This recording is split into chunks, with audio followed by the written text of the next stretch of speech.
Assalamu alaykum, hurmatli radio anglovchi qarindoshlar. Qur'on bo'liqi programmamizning 17-soniga kelganinglarni qizg'in qarshi olamiz. Hurmatli radio anglovchi qarindoshlar, hammanglarga ma'lum bo'lgandek, biz bu programmamizda islom dunyosida parlagan yulduz Sayyid Abul A'la Mavdudi rahimahullohning Qur'oni Karimdagi 4 asosiy termin nomli kitobini diqqatingizga sunib kelyapmiz. Inshaalloh bugungi mavzuimiz bo'lsa, kitobimizning eng oxirgi boblaridan biri bo'lgan yangi bir bob bilan boshlandi. U bo'lsa-mu din haqidagi bobimizni bugun boshlaymiz. Inshaalloh kitobimiz tugash oldida turibdi. İnşallah belki yana bir 2 son programmamiz bilan oxirlashtirishimiz mumkin. Bugun din haqidagi bu mavzuninki lug'atdagi hukmlari haqida tahlil yurgizib boqaylik.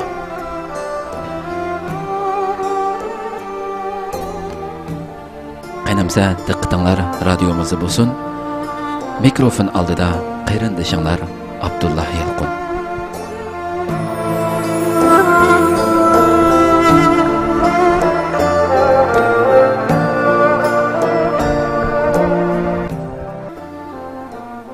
Din lug'atdagi hukmlari haqida tahlil. Arab tilida din degan so'z o'xshash bo'lmagan ma'nolar uchun ishlatildi. Birinchi ma'nosi g'alaba, istilo, hukmronlik, boshqalarni itoatga majbur qilish, ularga o'zining diktatoriyasini yurgizish, ularni o'ziga qul qilish va buyruqqa bo'ysundigan qilish degan ma'nolarda ishlatildi. Masalan, danan nasu deganlik kishilarni itoatga majbur qildi deganlik bo'ladi. Duntuhum fadanu degan men ularni mag'lub qildim va ular menga bo'ysundi deganlik bo'ladi. Shuningdek, duntul qawma ay azlaltuhum wasta'badtuhum deganning ma'nosi men paloni qavmni yengdim va qul qildim deganlik bo'ladi. Danar rajulu iza azza deganning ma'nosi paloni kuchlik bo'ldi va izzatli bo'ldi deganlik bo'ladi. Duntur rajula hammaltuhu ala ma yakrah degan bu so'zning ma'nosi men uni o'zi rozi bo'lmagan ishga majbur qildim deganlik bo'ladi.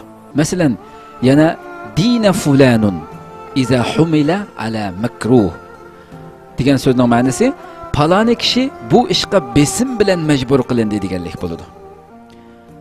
Dayyantuhul qawm wallaytuhu siyasatahum deganlik men kishilarga siyosat qilish va hukmronlik qilishni paloniga topshirdim deganlik bo'ladi. Dal mushu ma'noda bir hadisda o'z nafsini mag'lub qilgan va oxirat uchun manfaatli ish qilgan kishi aqlmandur deyilgan. Mana bu ma'nodan biror davlat, biror qavm yoki qabila ustidan g'olib kelib, ularga o'z hukmini yurgizgan kishimi dayyon deb ataladi. Ishrul Harmazimo payg'ambar alayhissalomga xitob qilib, "Ya sayyidan nas va dayyanal arab" degan edi. Dal mushu nuqtadan Madinaning ma'nosi qul va Madinaning ma'nosi cho'ra bo'lib hisoblanadi.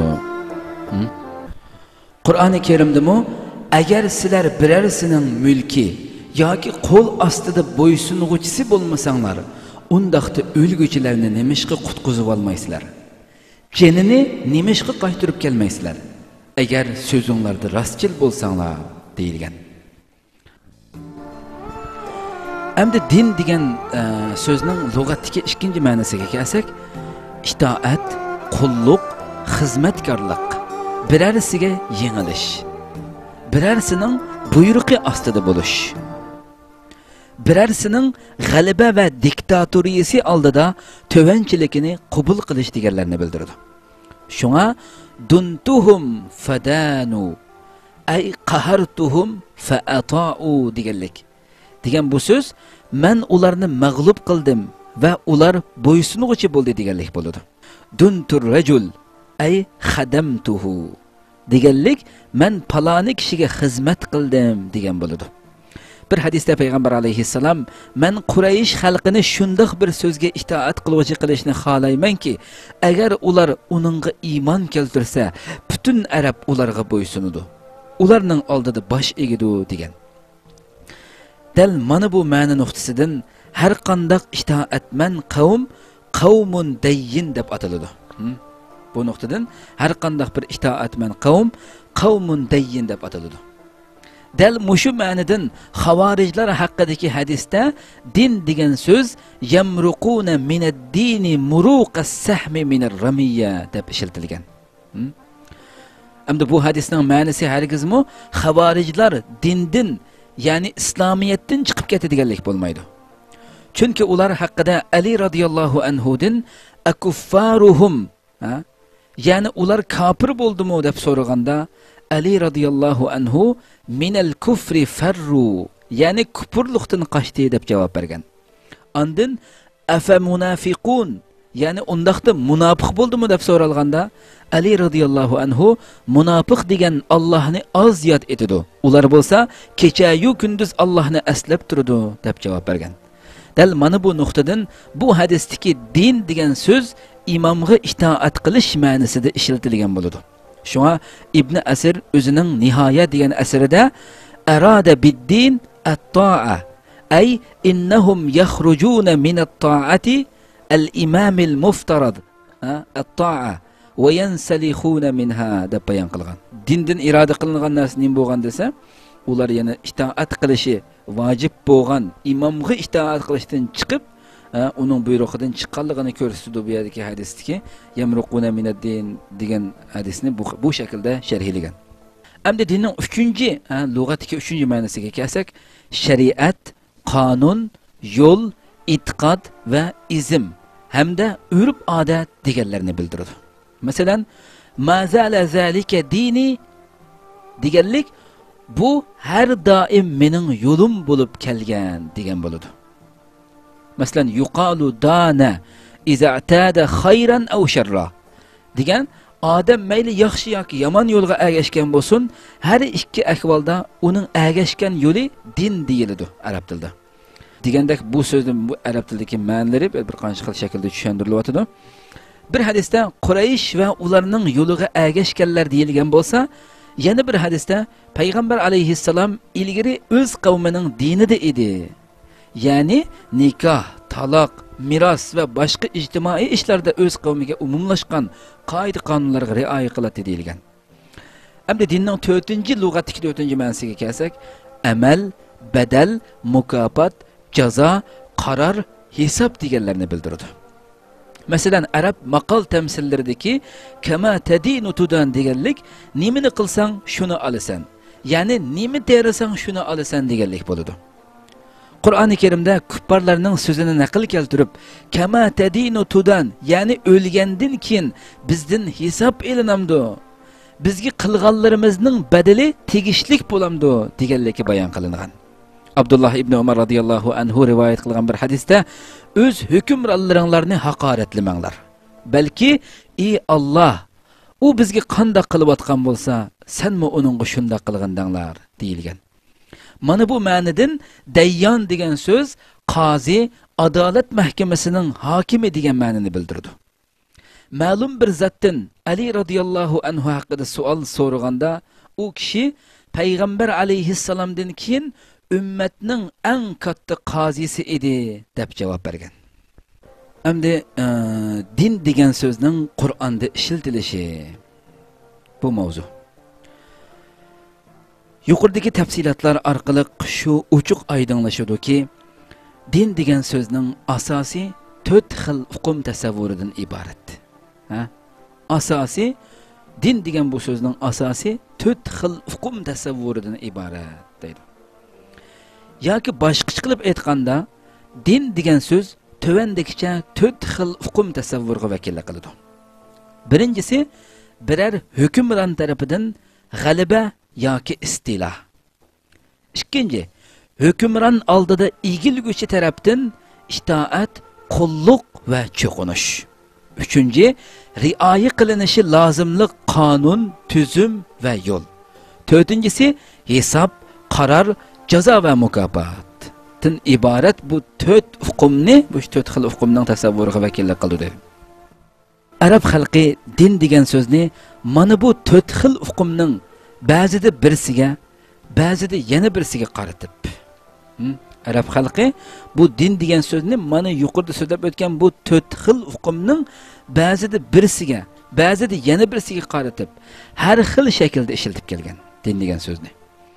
Bu 4 ishga nisbatan arab xalqining uqum tasavvuri butunlay sap bo'lmaganligi va toza yuksaklikda bo'lmaganligi uchun bu so'zni ishlatishda mavhumlik saqlanib kelgan. Şunu bu söz hiçbir fikir tüzülmesinin xas terminologiyasiga, yani xas bir atalg'usiga aylanmagan. Bir xillam mushagilam ishlatildi, uningdan boshqasi ishlatilmaydi. Buning ma'nosi mushulam deydigan bir shaklda har qanday bir hech bir fikr tuzilmasining xas maxsuslashtirilgan terminologiyasiga aylanmagan. Qur'oni Karim nozil bo'lgandan keyin bu so'zni o'z maqsadi uchun munosib qarab, butunlay ochiq va aniq ma'nolar uchun iste'mol qilishga boshlagan va uni o'zgacha bir istilohga, ya'ni terminologiyalik atalg'uga aylantirgan Qur'oni Karim.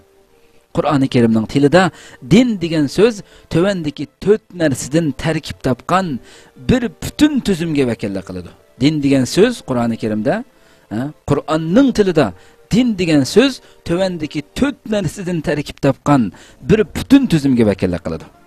Birinci, ali hukuk ve yüksek hakimiyet. İkinci, yüksek hakimiyet aldıda baş egiş ve itaat qilish. Üçüncü, mezkur yüksek hakimiyetinin tesirde pütüp çıkıdığan fikir ve amel tüzülmesi. Dördüncü, bu tüzümge bolğan vapadarlıqqa yüksek hakimiyet tarafından berildiğan mukafat, yoki asilik ve özbeşimchilikqa berildiğan jazo. Qarindoshlar, bu nihoyatda muhim, yig'inchoqlangan bir so'z bo'lganligi uchun qayta bir qatim takrorlayman. Qur'oni Karimning tilida din degan so'z tövandagi 4 narsadan tarkib topgan. Din degan so'z tövandagi 4 narsadan tarkib topgan bir butun tuzumga vakillik qiladi. Bir butun tuzumga. Birinchi, oliy huquq va yuksak hakimiyatga vakillik qiladi. Din degan so'z birinchi oliy huquq ve yüksek hakimiyetke vakillik qiladi. İkinci, yüksek hakimiyet aldıda baş egish ve itaat qilish deganni bildirdi. Ana şu ali hukuk, şu yüksek hakimiyetning aldıda baş egish ve itaat qilish. Üçüncü, mezkur yüksek hakimiyetning ta'sirida pütüp chiqadigan fikir ve amel tuzilmasi dedi. Şu yüksek hakimiyetning ta'sirida pütüp chiqadigan fikir ve amel tuzilmasi. Bütün hayatımızı o'zgartirdi bu. Dördüncüsü, bu tüzümge bolğan vapadarlıqqa yüksek hakimiyet tarafından berildiğan mukafat yoki asilik. Dördüncüsü, bu tüzümge bolğan vapadarlıqqa yüksek hakimiyet tarafından berildiğan mukafat yoki asilik ve özbeşimchilikqa berildiğan jazo degandan iborat bu 4 ma'no biladi. Dördüncüsini yana qaytlayman. Dördüncüsü, bu tüzümge bolğan vapadarlıqqa yüksek hakimiyet tarafından berildiğan mukafat dedi. Yani eğer de şu yüksek hakimiyetinin tüzülmesiga, fikriga, şunun hukukiga, buyruqiga bolğan vapadarlıqqa şu yüksek hakimiyet tarafından berildiğan mukafat degan bir narsa bor. yoki shu yuksak hokimiyat, birdan bir hokimiyat egasi bo'lgan Allohning buyruq cheklimlariga osiylik va o'zbeshimchilikqa beriladigan jazo degandan iborat bu asosiy 4 uqumni bildirdi bu yerda dedi. Qur'oni Karim bu so'zni ba'zida birinchi va ikkinchi ma'noda ishlatsa, ba'zida uchinchi ma'noda, yana ba'zida to'rtinchi ma'noda ishlatadi. Ba'zi joylarda bo'lsa, din degan so'zni ishlatishda mazkur 4 ma'naviy tarkibni o'z ichiga olgan butun bir tuzum ko'zda tutilgan bo'ladi. Hurmatli radio anglovchi qarindoshlar, yuqorida biz so'zlab o'tgan Qur'oni Karim yig'inchoqlagan din degan so'zning asosli 4 uqumlarininki Qur'oni Karimda keltirilgan dalil bilan texambak oydinlashtirish uchun inshaalloh Alloh hayot bersa, kelar qatimqi programmamizda buni tafsilotini to'xtalamiz. Chunki bugungi vaqtimiz mush yerda to'shib qoldi. Kelar qatimqi programmamizni ko'rishgacha sizlarni Janobi Allohga topshiramiz. Hurmatli qarindoshlar, butun dunyodagi barliq musulmon qarindoshlaringlar shundaqla kamina ojiz uchun ijobatlik duolaringlarda chin qalbinglardan duo qilib qo'yishinglarni chin qalbimdan umid qilaman. Assalomu alaykum va rahmatullohi taala va barakatuh.